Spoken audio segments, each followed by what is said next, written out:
代理主席，發展北部都會區咧係香港經濟改革嘅重要政策。回歸之前咧，港英政府大幅修改土地法例同法規，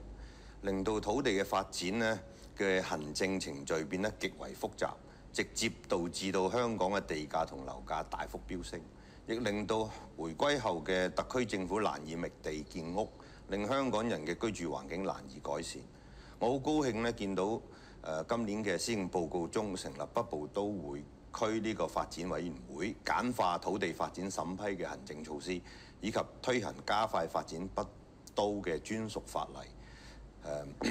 從而咧加快咧收地啊、審批啊、發展啊等。對此咧，我亦都非常之支持㗎。政府發展北都咧嘅同時咧，我有以下3個建議，希望政府可以考慮下。第一，新界土地嘅業權咧係非常之複雜㗎。特區政府咧喺徵收土地啊、原址換地啊，或者片區開發啊、按實補價，甚至日後咧訂立北都專屬法例咧，都必須要保障好原業主嘅合法權益。特別係基本法第40條所保障嘅新界原居民嘅合法傳統權益。喺發展過程當中咧，將會涉及大量法律問題同調解嘅服務嘅。就此咧，我建議政府咧將部分嘅法律同調解服務咧外判俾法律界嘅專家，俾我哋法律界更好協助特區政府處理土地問題，加快發展北部都會區。第二咧，北部都會區要做好發展同保育嘅平衡。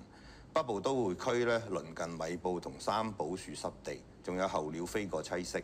以往咧亦曾經因為保育嘅問題而引起咧多宗司法覆核。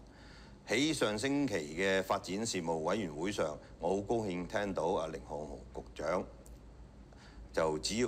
要咧經過評估同合法嘅程序，都可以喺生態敏感嘅地區嘅旁邊咧興建發展。我建議特區政府要積極地保育濕地，例如喺濕地附近興建公園啊、魚塘啊、觀鳥設施啊、餐廳等等，令濕地公園咧唔單止係保育，亦都可以成為一個旅遊新景點。